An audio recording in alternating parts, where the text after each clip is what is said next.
ये है प्रीति राठी। इसकी उम्र 23 साल है। She is a scholar and super meritorious. इसकी जॉब लगी है इंडियन नेवी के अश्विनी हॉस्पिटल में, जो कि मुंबई के कोलाबा में पड़ता है। 1 मई 2013 को प्रीति दिल्ली से मुंबई जाने वाली थी via train and from 2 May she suppose to join the hospital. लेकिन 2 मई 2013 को प्रीति एंड उसके परिवार के साथ कुछ ऐसा हुआ जो कि ना कभी प्रीति या उसके परिवार का कोई भी सदस्य सपनों में भी नहीं सोच सकता था। प्रीति राठी के साथ जो घटना हुआ था उससे पूरा देश हिल गया था। हर जगह प्रोटेस्ट होने लगे थे एंड इस मामले में एक ऐतिहासिक फैसला भी आता है कोर्ट का। कौन थी प्रीति राठी एंड 2 मई 2013 को प्रीति के साथ ऐसा क्या हुआ जिससे उसका परिवार आज तक सदमे से बाहर नहीं आ पाया है। चलो जानते हैं इस केस को।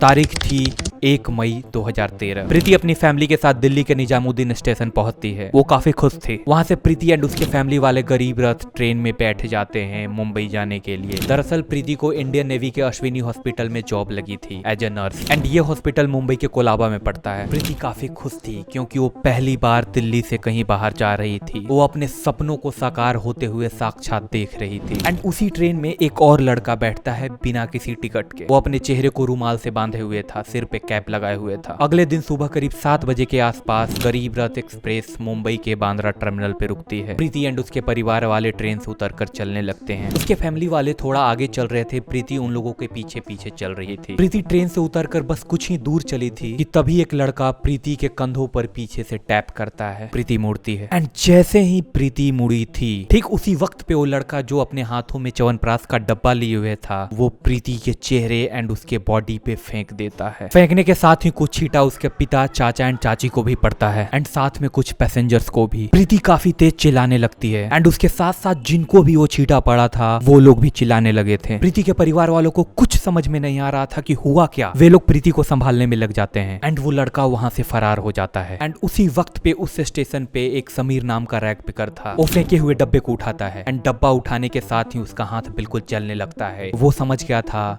कि यहाँ पे एसिड अटैक हुआ है। वो अपने दोस्तों को आवाज लगाने लगता है कि सलीम, सलेमान, उसको पकड़ो, जो भाग रहा है उसे पकड़ो। स्टेशन पे भगदड़ मच गया था। सभी लोग प्रीति को देखने लगे थे। जल्दी जल्दी प्रीति को वहां से हॉस्पिटल ले जाया गया, जहाँ पे पता चलता है कि उसके चेहरे के ऊपर सल्फ्यूरिक एसिड डाला गया था एंड गलती से प्रीति के मुंह में भी कुछ छींटा चला गया था उस एसिड का, जिसके कारण उसका पूरा गला जल गया था। Preeti was in pain. She was suffering from a lot of pain. इलाज चलता है। सारे डॉक्टर्स उसे ठीक करने की कोशिश में लगे हुए थे एंड अब ये केस मेन स्ट्रीम मीडिया में भी आ चुका था। मेन स्ट्रीम मीडिया में आने के कारण इस केस को सॉल्व करने में महाराष्ट्र गवर्नमेंट भी हेल्प कर रही थी। अभी प्रीति की हालत ऐसी थी कि ना वो कुछ देख पा रही थी एंड ना ही बोल पा रही थी। वो इशारों में डॉक्टर से पूछती कि उसे हुआ क्या है, वो ठीक कब तक होगी एंड ऑल। एंड इसी बीच जब वो कम्युनिकेट करना चाहती तो अपने पिता के साथ पेपर एंड पेन पे कम्युनिकेट करने की कोशिश करती एंड इसी तरह अपनी जिंदगी से लड़ते लड़ते आखिरकार 1 जून 2013 को प्रीति इस दुनिया से चली जाती है। वो अक्सर अपने पिता से नोट्स के जरिए पूछा करती थी कि who did this to me and why. क्या वो पकड़ा गया? मैंने क्या बिगाड़ा था किसी का? लेकिन किसी के पास इसका जवाब नहीं था। वो बस चली गई अपने सारे अनआंसर्ड क्वेश्चंस के साथ। बॉडी को दिल्ली लाया जाता है लेकिन इस बार कॉफिन में। अब तक पूरा देश में प्रोटेस्ट होने लगा था एसिड अटैकर्स के खिलाफ। लोग प्रीति के कॉफिन लेकर प्रोटेस्ट में उतर गए थे। उधर पुलिस इन्वेस्टिगेशन में लगी हुई थी। गरीब रथ का हर एक डब्बा चेक किया जाता है लेकिन कुछ भी सुराग नहीं मिला था। फिर स्टेशन का सीसीटीवी फुटेज चेक किया गया था लेकिन वहां भी कुछ खास हासिल नहीं हुआ था। लेकिन कैमरा के दूसरे एंगल से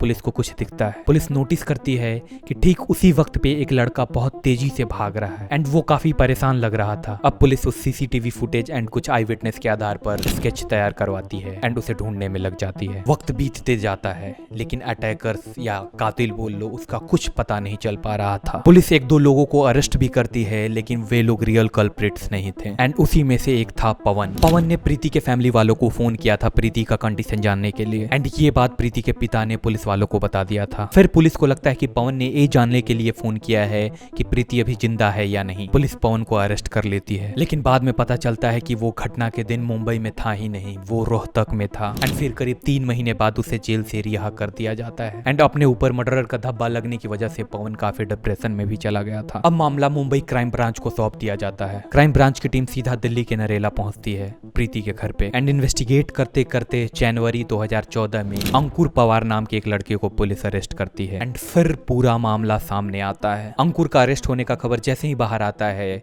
सारे मोहल्ले वाले चौंक गए थे। इवन प्रीति के परिवार वाले भी शॉक में आ गए थे, क्योंकि अंकुर प्रीति का पड़ोसी था। दोनों का एक दूसरे का घर में आना जाना लगा रहता था। क्राइम ब्रांच की टीम जब उससे पूछताछ करती है, तब वो बताता है कि उसे मालूम हो गया था कि प्रीति की जॉब लगी है एंड 1 मई को मुंबई जाने वाली है जॉब को ज्वाइन करने के लिए। एंड जैसे ही खबर अंकुर को मिलता है, वो सीधा एक बैटरी शॉप पे जाता है। वहां से वो बैटरी के एसिड का सैंपल मांगता है। अंकुर बोलता है कि उसे अपने दुकान के लिए बहुत सारा एसिड चाहिए, लेकिन वो सबसे पहले टेस्ट करने के लिए कुछ सैंपल ले जाएगा। फिर दुकानदार उसे एक डब्बे में कर सल्फ्यूरिक एसिड दे देता है। 1 मई को अब अंकुर भी स्टेशन पहुंच चुका था। वो भी उसी ट्रेन में सवार हो जाता है बिना टिकट लिए। वो अपने चेहरे को रुमाल से ढके हुए था एंड सर पे कैप लगाए हुए था। वो बार बार प्रीति को देखने की कोशिश कर रहा था। प्रीति के परिवार वाले भी इस चीज को नोटिस करते हैं, लेकिन फिर इग्नोर कर देते हैं। अंकुर एक डब्बे से दूसरे डब्बे कर रहा था ताकि कोई टीसी उसे पकड़ न सके। फिर जैसे ही अगले दिन सुबह ट्रेन मुंबई के बांद्रा टर्मिनल्स पे रुकती है, वो प्रीति के ठीक पीछे उतर कर चलने लगता है। एंड थोड़ा दूर चलने के बाद प्रीति के ऊपर उस हैवान ने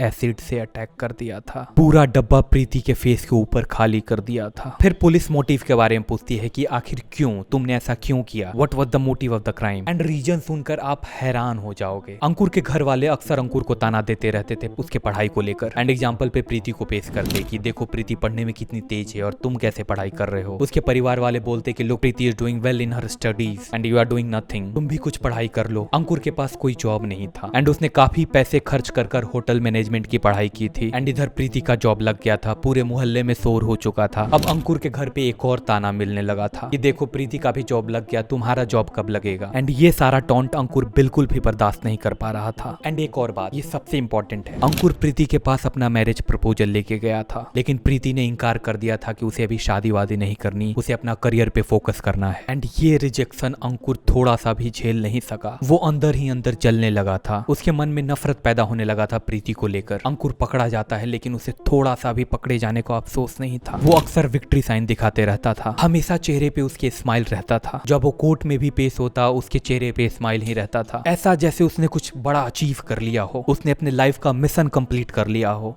उसने अपना कुछ गोल अचीव कर लिया हो। इस तरीके से वो स्माइल करता था, इस तरीके से वो विक्ट्री साइन दिखाता था। मामला कोर्ट में चलता है एंड आखिरकार 8 सितंबर 2016 को भारत के इतिहास में पहली बार एसिड अटैक के लिए अंकुर को फांसी की सजा होती है। ये फैसला लोअर कोर्ट का था। फिर अंकुर इसे हाई कोर्ट में चैलेंज करता है। कोर्ट में कई सारे आई विटनेसेस भी थे, जिसमें वो rack picker Sameer, Salim and Salman भी था। कुछ पैसेंजर्स भी थे एंड प्रीति के फैमिली वाले थे। फिर कुछ साल बाद 12 जून 2019 को बॉम्बे हाई कोर्ट का फैसला आता है एंड बॉम्बे हाई कोर्ट ने उस फांसी की सजा को उम्र कैद में बदल दिया था। ये थी आज की केस स्टडी। बाय।